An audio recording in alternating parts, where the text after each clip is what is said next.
following is a Comfortably Zoned Radio Network production. Yo, Philly, how you's doing? Welcome to Philadelphia Baseball, past, present, and personal. I'm Bill Kashatus, your host on the Comfortably Zoned Radio Network. This week, we will explore the Haverford College baseball program, an NCAA Division III Mid-Atlantic Region power and perennial Centennial Conference contender since 2005. The program has also produced more than a dozen Major League Baseball executives, player agents, All-Americans, and professional ball players. To give us a better understanding of the program are my guests, head coach Dave Beccaria and pitching coach Nat Ballenberg. Welcome to the podcast, gentlemen. Bill, thanks a lot. It's great to speak with you, and thanks for allowing us to be a part of your podcast. Really appreciate it. Both of you have extremely impressive backgrounds. Dave, you earned a bachelor's and master's degrees from Johns Hopkins University, where you also played third base and captained the baseball team as an undergrad, and then you were an assistant coach when you were doing your master's degree.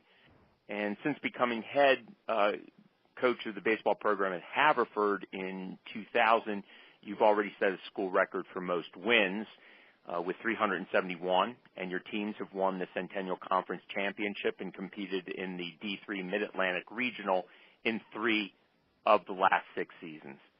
Now those achievements were recognized by your native state of Delaware, which inducted you into their Baseball Hall of Fame in 2016. You've also turned out a couple All-Americans, some MLB draft picks, and have sent half a dozen former players to MLB front office positions. Any coach with that kind of track record would be applying for D1 positions, yet you seem to be happy where you are. Dave, what is it about Haverford that keeps you there?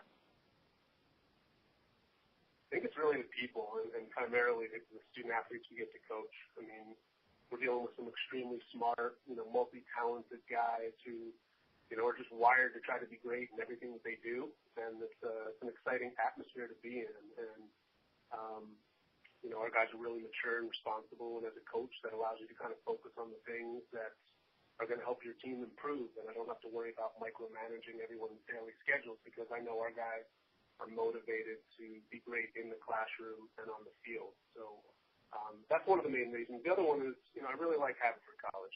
I really believe in what the school's about. Obviously, it's a great academic institution, one of the top national liberal arts colleges. But, it's also a school that really puts a premium on integrity, and then the honor code that our college has, I think, really forces our students to live up to certain ideals like trust, concern, and respect for others, and I think that affects sort of the culture of our campus community. The other thing is I think our school has a really good balance and a great way of supporting the student-athlete experience. About 40% of our school plays a varsity sport, and the college actually has a policy where there are never any classes between 4 and 7 on the weekdays. So, I think that puts our guys in a really good position where they can be at their very best academically and athletically at the same time. And I think, lastly, been a part of this program now as a head coach for 18 years, and, it's business. I mean, we're still focused on the things we haven't done yet as a program, and, all the coaches and student athletes and alumni are really, I think, eager to continue to try to do more. So, we're still working away at it. Yeah, of course, I coached there back in the early 1990s, and I was really impressed with the intellect of the players, and that's the thing that I've always found so exceptional about Haverford is that balance, and particularly since you've come in, you've been able to recruit some really, really fine athletes, and yet they're able to meet those entrance requirements and do very, very well. So that's such an exceptional group of people that you have on the team. And I do want to get back to that when we talk about the recruiting. Nat, your background is also very exceptional. You studied at and you pitched for Haverford, and after your graduation in 2007, You played professionally in Israel and in Germany. You coached at the high school level, and then you returned to Haverford in 2010 to develop the pitchers who hurled the Fords to those 3 conference titles in 2012, 2014, and 2016. And among those pitchers were 3-time All-American Tommy Burgeons, now in the Phillies organization, and Steve Ridings, who now pitches in the Chicago Cubs organization. Last summer, you served as a pitching coach for the Rookie League affiliate of the Milwaukee Brewers in Phoenix, Arizona. First, why did you choose Haverford as a student and then later return as a coach? Good question. Not dissimilar to what Dave was talking about with the kind of kids that we have here. I was just like a kind of nerdy, kind of okay at baseball. Back then, we weren't quite as good as we are now. Kid who just wanted to play baseball at the best school I could get into, and Haverford was a great fit in that way, and I visited, and the people were my kind of people. People just kind of committed to what they're trying to do. And that's sort of the same reason that I coach here. I mean, Dave gave me the opportunity to coach in the college level 8 years ago, and I'm very, very thankful for that. And I just love every single day getting a chance to work with these kids who are trying to find out how good they can be. And it's a different kind of kid. It's a different kind of student, and they're capable of understanding the game at a higher level. I think that suits me personally as a coach, and I think we work well together, the student athletes and myself. But I just think it's a different atmosphere than you're going to find at almost any other place in terms of the drive that the kids have to be good, not only on the field but in the classroom and in everything that they do. So that's sort of why I'm here, and yeah. Well, one of the things that I really appreciate about your position in particular is that you are also an athletic trainer there, aren't you? Yes. I'm the assistant strength conditioning coach and fitness center director as of this year. Now, rarely do you have a pitching coach that can appreciate the physiology, the biological makeup, the musculature of the players, and it is so important when we talk about particularly the overcoaching of younger pitchers, the high incidence really we have of rotator cuff problems and elbow problems. So that's pretty exceptional. I mean, I can imagine that you are very, very careful in designing your training programs for your pitchers. I mean, have you had many problems with your staff in terms of injury? I mean, everybody has. We are certainly trying to do the best we can. We are learning as much as we can about throwing. The truth is that no one can fix it. No one's going to ever be able to completely, I shouldn't say ever, but unlikely that pitchers will not get injured. Although it is actually, this is a little side piece. So people say that throwing overhand is not natural. It's actually one of the first things that helped humans evolve. Early humans have a different glenohumeral joint than like apes, and that's one of the reasons they were able to throw rocks and kill prey and eat meat. So throwing is natural, but throwing down the slope 120 times as hard as you can isn't. So there's a lot of damage that's going to happen to the shoulder and the elbow no matter what. We're trying to find better methods for training to hopefully reduce the chance that people get hurt. The reality is that they get hurt. Hopefully our guys are in a better position to not get hurt than it would be if we didn't do what we're doing, but ultimately only time's going to really tell. Mm-hmm. I want to turn to recruiting because from what I remember, it was always a challenge back in the 1990s to find really good players who could meet Haverford's entrance admissions policies. Haverford is one of the top 20 liberal arts colleges in the nation. It's known for its academic rigor, its honor code, and its high-quality faculty. You have an enrollment of just over 1,200 students, a 9-to-1 student-to-teacher ratio, and a 21% acceptance rate. Haverford is also one of the most selective colleges in the nation. It does not offer athletic scholarships, it does not have a major in physical education. Now, that's not an easy sell to some of the best high school baseball players in the nation who tend to place a much lesser priority on academics than baseball. Dave, let's begin with you. With that kind of selectivity, what are the qualities you're looking for in a recruit? Sure. At a school like ours, I mean, we basically have similar standards as Ivy League schools. We're basically like a small Ivy League institution in a sense. For us, it's got to start with the academic profile. We have to find student athletes who kind of fit what our admission office is looking for. And, we have to look far and wide to try to find enough of those. Fortunately, the academic reputation of our school allows us to recruit nationally. So every summer and early fall, we try to get on the road and be out and about as much as we can be all over the country. And in order to find enough talented students who also happen to have a lot of ability from a baseball perspective. So that's kind of where it starts for us. I mean, some of the other things we look for, I think all baseball coaches are looking for the five-tool athlete, the player who can do just about everything really, really well on a baseball field. But reality is there aren't a ton of those guys out there. So when it comes to evaluating potential prospects for us, we tend to focus more on what each player can do instead of what they can't do. And ultimately, if their skill set and their strength as a player sort of fill a need for us or provide some sort of strength to our team, then that player is going to have value to our program and is going to be a part of helping us win games. Beyond that, we obviously want student athletes who are going to be a really good fit for our school and our program too. Haverford's a pretty unique place, and we feel like we have a pretty unique culture within our baseball program as well. And the fit has to be right.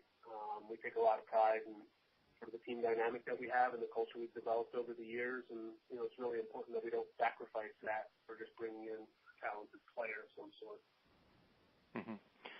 When I was there in the early 1990s, we, for whatever reason, did get a lot of players for baseball, at least not for soccer, but for baseball in the Baltimore, Washington area. Do you still have that kind of demographic? Do you have a glut there, or obviously you go nationally, but do you find any particular geographical regions where you're drawing your players from? So the Washington, D.C. area has always been sort of a really great place for us. I mean, there are a lot of great schools there, number one. Number two, I think for a lot of the kids who come here, it's been far enough away from home to feel like they're away at school without being so far away from home that it would take some sort of monumental task to get home if they ever wanted or needed to. So I think that hopefully will always be the case. That will always sort of be a really good area for our baseball program. But, over the past decade or so, probably about a third of our team come from the West Coast, and both Northern and Southern California. And beyond that, we've had players from just about everybody, every other state in the country. We currently have guys from Texas. We've had guys from Nebraska and Kansas, Arizona, Washington State, Colorado. I mean, you name it. Fortunately, the reputation of the school allows us to attract students from all different places. Mm-hmm. Nat, you probably have the opportunity to coach with some of the most intelligent players because they're pitchers. Now, I don't know Burgeons or Ridings, but I remember folks like Sean Garland and Thad Levine, who were also pitchers and were among the most intelligent people on the team. So having said that, and Dave's remark that you do compete against the Ivy Leagues for student athletes, how successful has the program been in attracting those kinds of student athletes in the competition with the Ivies? I mean, as Dave said, we do consider ourselves like an alternative, a small version of an Ivy League school, but he's the one who does most of the recruiting work, so I'm going to sort of let him take that one and answer that one. Okay. Yeah, Bill, I think, when people start the recruiting process, they're obviously primarily focused on the Ivy League schools, or students who are considering similar kinds of schools as Haverford, or primarily focused on the Ivy League schools and trying to get a sense of what their opportunity at those places might be like. But for a number of players who may not have an opportunity to play at an Ivy League school, we tend to be one of the first alternatives there.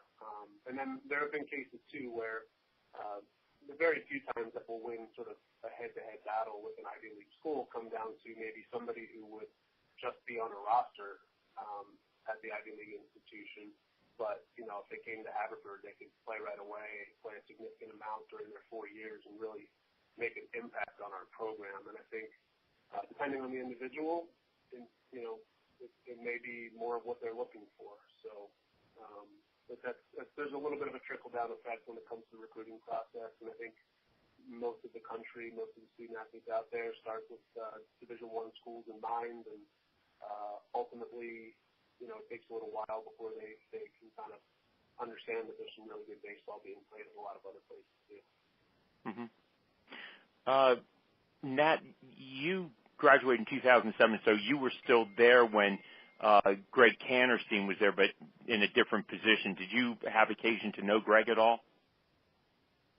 Yeah, I knew Greg. I didn't know him super well, but I knew him well enough to know how great of a guy he was, and glad I had a chance to meet him. Okay. So, where I want to go with this is to talk a little bit about Greg, because he was so instrumental in developing the culture of that baseball program. And just for our listeners, Greg Kannerstein was one of Dave's predecessors as head coach of the baseball team. And during Greg's 41 years at the college, he was a 1963 alum.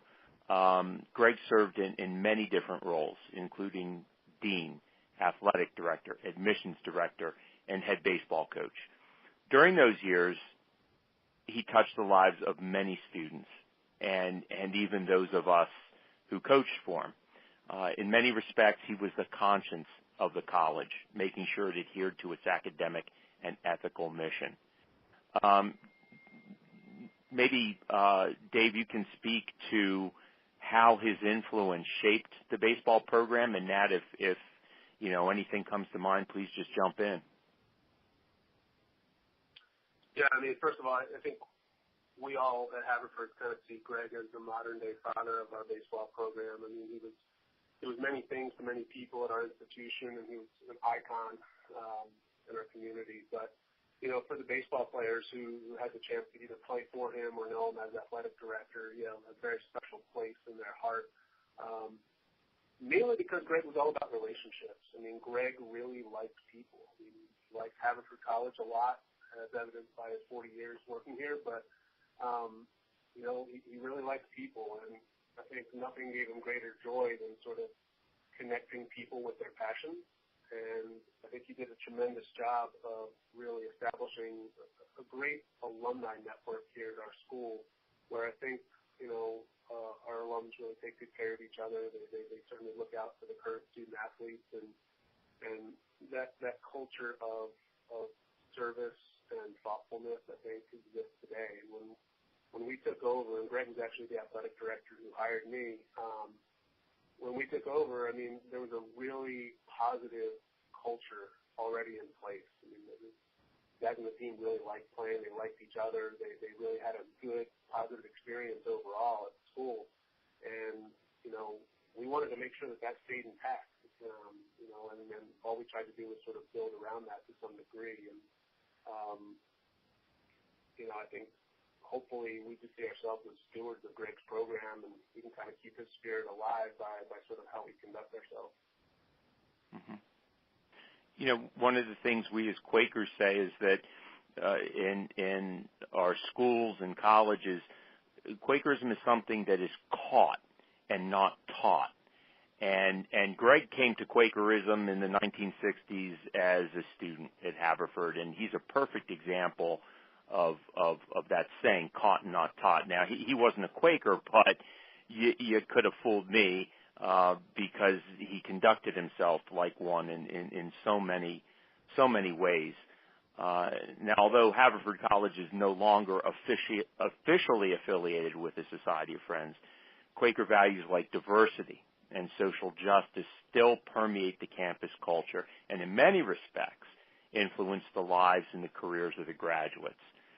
How did those, and Nat, I'm specifically asking you this, how did those Quaker values inspire your decision to join the staff of Diversity City Incorporated and run a summer baseball camp, bringing kids from West Philadelphia together with kids from suburban Philadelphia to learn about each other? I want you to tell us a little bit about that program, and then tell us about your involvement in it. Sure. I think trust, concern, and respect, which are the tenets of Haverford, are some of the greatest things and most powerful things in the world. And you can see change in our student athletes over the course of 4 years. They just become more thoughtful, more socially responsible people. And to me, that's one of the greatest things about this place, is that the community is almost like a self-fulfilling thing where people come in and if they don't quite fit in to this ideal of everyone coming together for a common thing, they just do by the end. And I don't understand how it happens, but it does, because everyone's just really nice and everyone's caring and everyone listens. But diversity actually came about for a completely different reason, and I'll go into that really briefly. So Mike Frantangelo actually started Diversity Basketball. He was class of 07 with me right after he graduated. He was driving home from the city back to Haverford. He was crossing over City Line Ave, and while he was in the city, he saw a group of kids walking to the park to play basketball, a group of African-American kids, and then crossed over City Line. He saw another group of white suburban kids going to a different park, and he realized these kids live half a mile away from each other, and they're never going to play together. They never interact, and eventually they're going to be adults, and they're going to have jobs, and they're going to have no idea what the other person grew up with. So he decided to start this camp called Diversity Basketball, Diversity Hoops. And that camp had been going for 5 or 6 years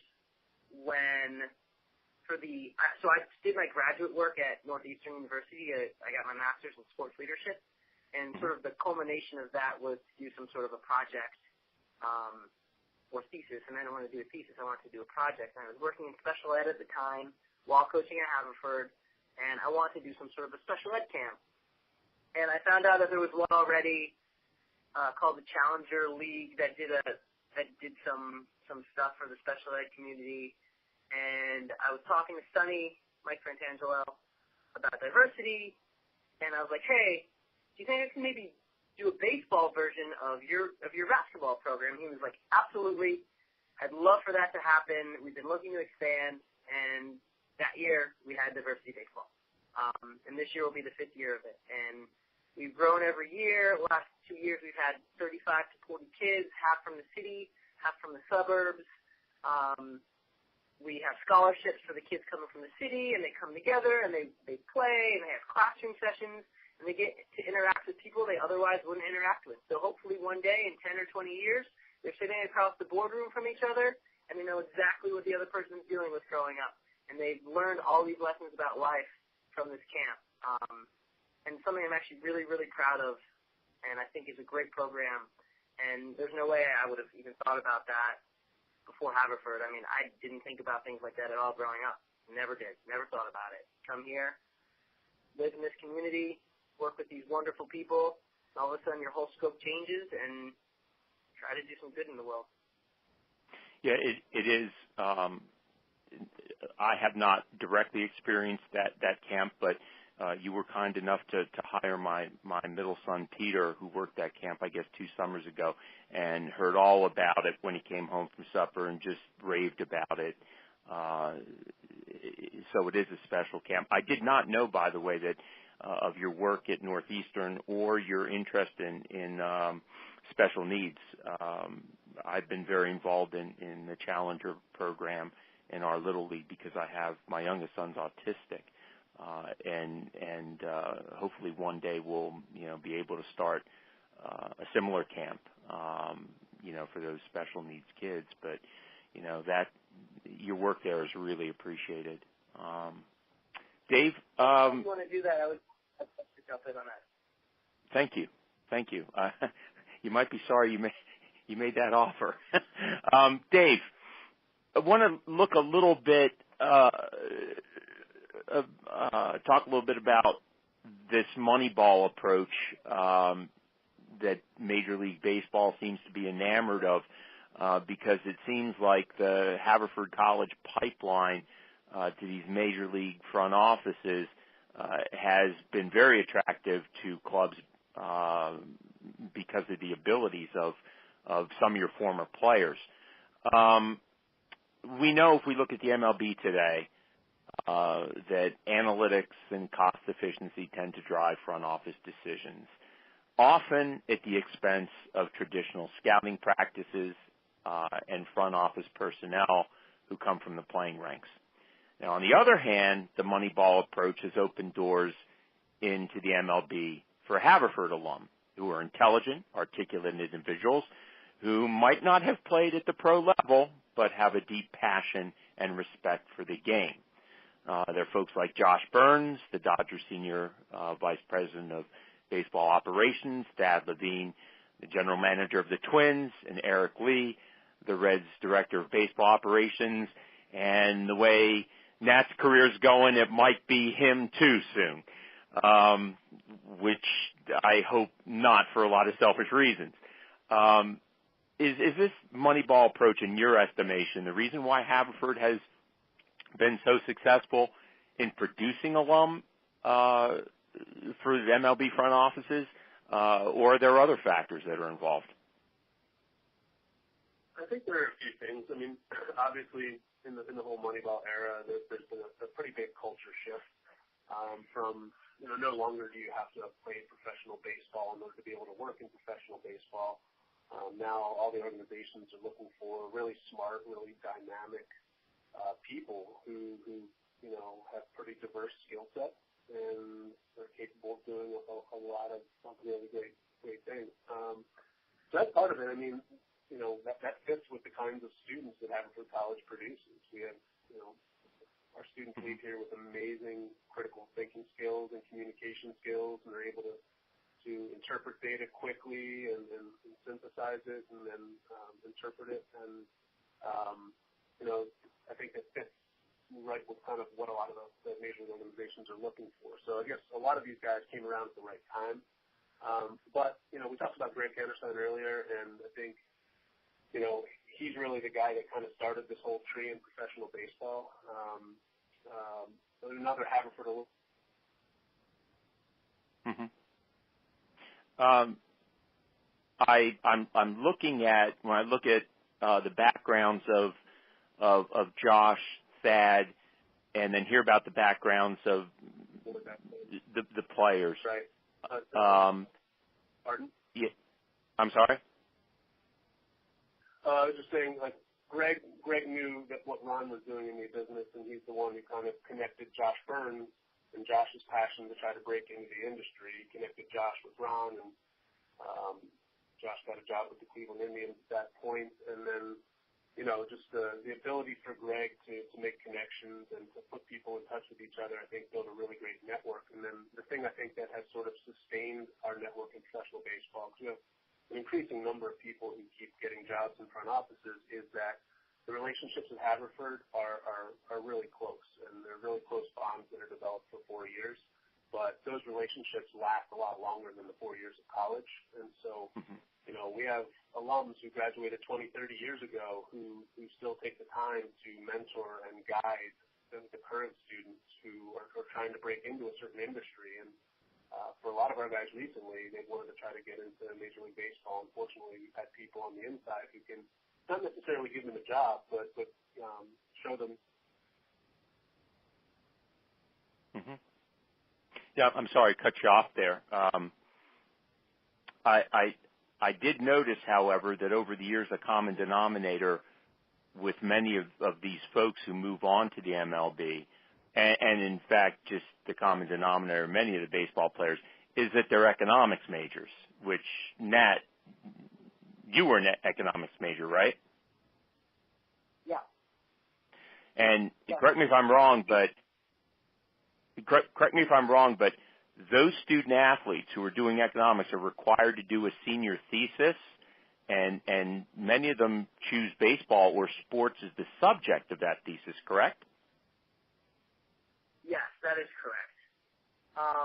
A lot of our baseball players do choose to study econ, and I think that, so everybody has to do a thesis to graduate.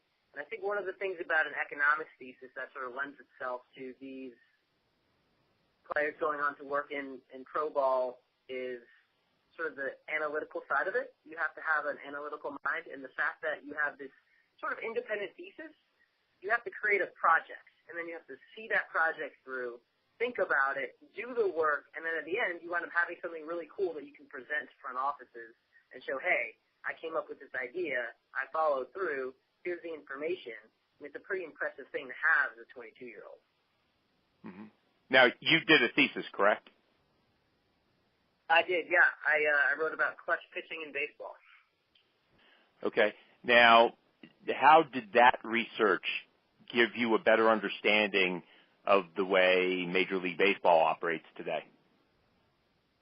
So I don't think the specific research helped me understand how baseball works today exactly, but I think having to go through that process of researching what was happening in the world of sabermetrics back in 2007 gave me an understanding of what was coming, and then having to think critically to sort of create a new idea and assess how I could analyze that new idea and then go ahead and actually analyze that new idea showed me, okay, this is what's happening in front office.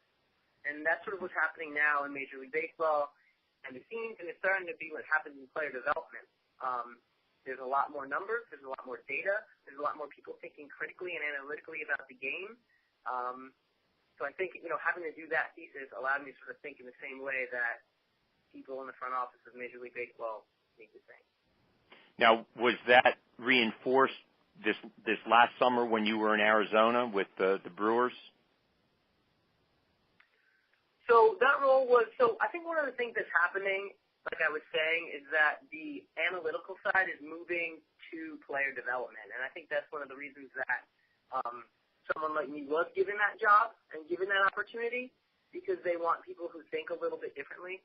They want people who understand how the data that we're getting from tools like TrackMan and Rapsodo and the radar gun readings and all of these things and the Modus sleeve and different metrics are going to be able to change how pitchers pitch.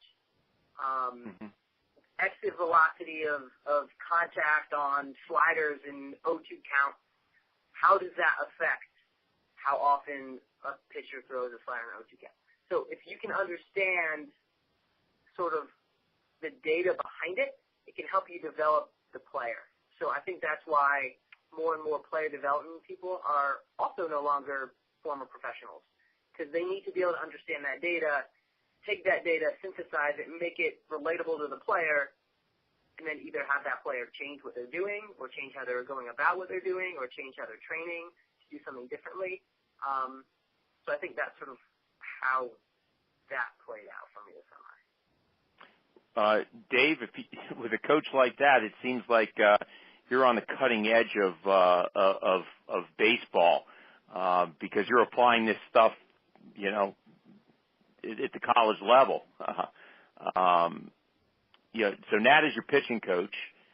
Tell us a little bit more about the others. Kevin Morgan, your bench coach. He's been at Haverford more than 2 decades. You have John Blankstein, the catcher's coach, and you have alumni and former players like Dan Crowley, Nick Miranda, Bill Bannard. What do each of these coaches bring to the program? First of all, I think we've been really fortunate to have coaches that kind of understand the institution and understand what our student athletes are going through on a daily basis. And that goes all the way back to the coach who preceded me, Ed Mollish, who I know you know very well. I was fortunate enough to be an assistant coach under Ed, and Ed did a great job with this program, and I'm really grateful for the opportunity that he gave me here when he decided to kind of step back a little bit.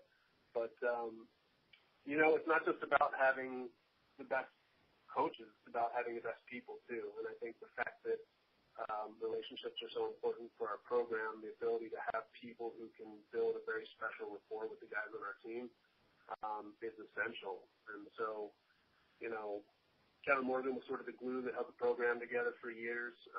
Prior to me, the head coaching position was a part-time position, which meant that coaches were hustling around all over the place. And even though Kevin was an assistant coach, he was the one getting practices started and helping the team get to games at times, and really doing a lot of the legwork there. And he's been with the program for about 25 years now. And his role is he's sort of the bench coach. And the way we divide up responsibilities during games is he focuses on the future, and I try to focus on the present. And he's the one who's supposed to be seeing a batter in inning, 2 innings down the road, while bringing me up to just sort of be in the moment and make some decisions that need to be made at that place and time. And then Dan Crowley, who is a great two-sport athlete here at Haverford, has basically been a big part of the identity of our program.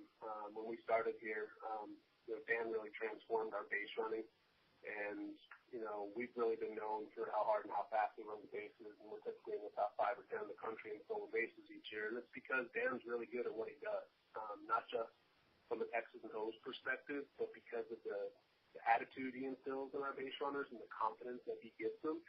And he's done an amazing job with that. And then, William Bannard was a great player here for us. He's a starting shortstop. He was MVP of our conference tournament his senior year. Just takes a lot of care and puts a lot of thought into everything he does with the infielders. And it shows. He does a great job. We were actually second in the country in double plays per game last year.